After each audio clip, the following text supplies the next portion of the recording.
Assalamualaikum warahmatullahi wabarakatuh.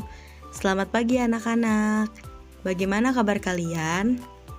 Ibu berharap semoga kalian selalu dalam keadaan sehat dan tetap semangat dalam mengikuti pembelajaran walaupun jarak jauh ini. Pada kesempatan kali ini, kita akan sama-sama belajar tema 8 Bumiku, subtema 1 perbedaan waktu dan pengaruhnya dengan muatan pembelajaran IPA. Kompetensi inti 1. Menerima, menjalankan, dan menghargai ajaran agama yang dianutnya. 2. Memiliki perilaku jujur, disiplin, tanggung jawab, santun, peduli, dan percaya diri dalam berinteraksi dengan keluarga, teman, guru, dan tetangganya. 3. Memahami pengetahuan faktual dengan cara mengamati, mendengar, melihat, membaca, dan menanya berdasarkan rasa ingin tahu tentang dirinya, makhluk ciptaan Tuhan dan kegiatannya, dan benda-benda yang dijumpainya di rumah, sekolah, dan tempat bermain. 4. Menyajikan pengetahuan faktual dalam bahasa yang jelas, sistematis, dan logis, dalam karya yang estetis, dalam gerakan yang mencerminkan anak sehat, dan dalam tindakan yang mencerminkan perilaku anak beriman dan berakhlak mulia.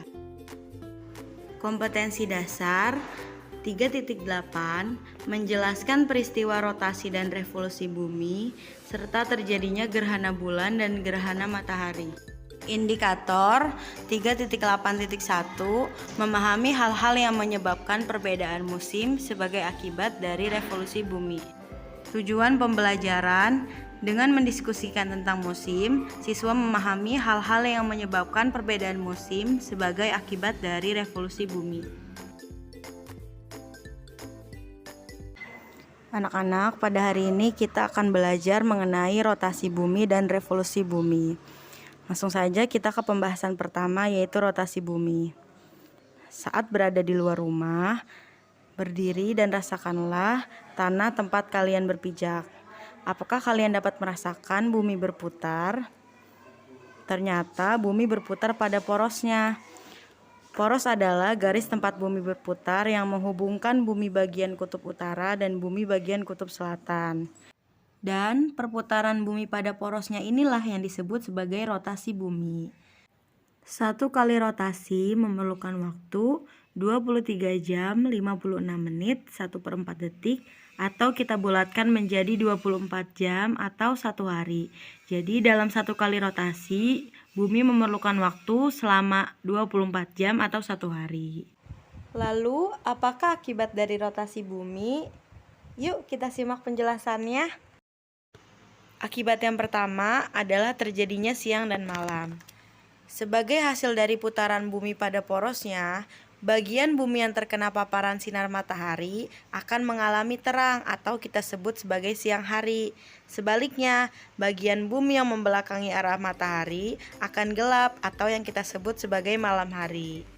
Akibat dari rotasi bumi yang kedua adalah gerak semu harian matahari. Gerak semu harian matahari adalah seolah-olah matahari bergerak dari timur ke barat pada waktu terbit dan terbenam. Padahal kenyataannya bumilah yang bergerak mengelilingi matahari. Akibat selanjutnya adalah terjadinya perbedaan waktu di Indonesia. Indonesia sendiri memiliki 3 waktu bagian, yaitu waktu Indonesia bagian barat atau WIB, waktu Indonesia bagian tengah atau WITA, dan waktu Indonesia bagian timur atau WIT. Waktu ini ditentukan menggunakan garis bujur. Garis bujur adalah posisi timur atau barat suatu tempat di permukaan bumi. Nah, anak-anak, Indonesia secara geografis terletak pada 6 derajat lintang utara sampai dengan 11 derajat lintang selatan dan 95 derajat bujur timur sampai dengan 141 derajat bujur timur.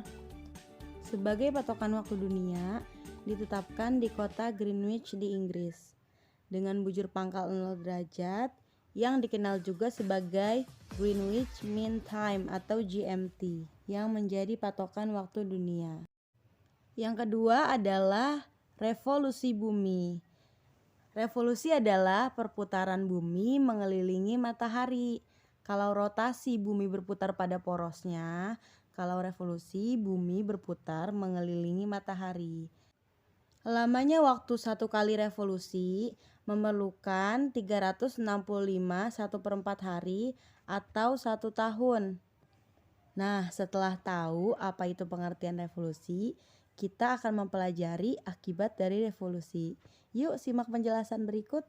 Akibat yang pertama adalah terjadinya perbedaan musim di bumi bagian utara dan bumi bagian selatan. Bisa dilihat dalam tabel bahwa antara tanggal 21 Maret sampai dengan 20 Juni, belahan bumi utara mengalami musim semi, sedangkan belahan bumi selatan mengalami musim gugur.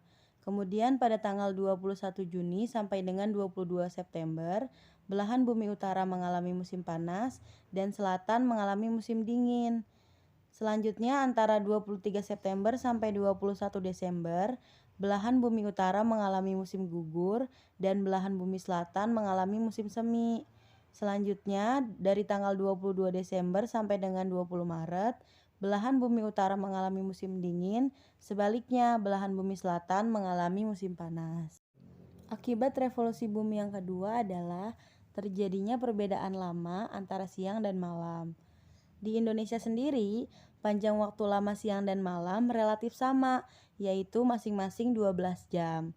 Sementara itu, di belahan bumi bagian utara dan selatan, panjang waktu siang dan malam selalu berubah pada setiap musimnya. Selanjutnya adalah terjadinya gerak semu tahunan matahari, yaitu perubahan kedudukan matahari yang terlihat dari bumi sepanjang tahun. Nah, terjadinya gerak semu tahunan matahari ini mirip dengan gerak semu harian matahari yang merupakan akibat dari rotasi bumi. Selanjutnya, akibat dari revolusi bumi yang terakhir adalah perubahan rasi bintang. Apakah anak-anak tahu apa sih rasi bintang itu? Jadi, rasi bintang adalah kumpulan bintang yang secara bersama-sama menyusun bentuk tertentu di langit. Mungkin anak-anak tahu bintang Leo, Sagittarius, Libra, dan sebagainya. Nah, itu dia video pembelajaran nih anak-anak. Semoga video ini dapat menambah wawasan kalian mengenai rotasi bumi, revolusi bumi, beserta akibatnya. Jangan lupa ya untuk tetap menerapkan protokol kesehatan dengan cara memakai masker, mencuci tangan, dan menjaga jarak. Tetap semangat anak-anak hebat. Wassalamualaikum warahmatullahi wabarakatuh.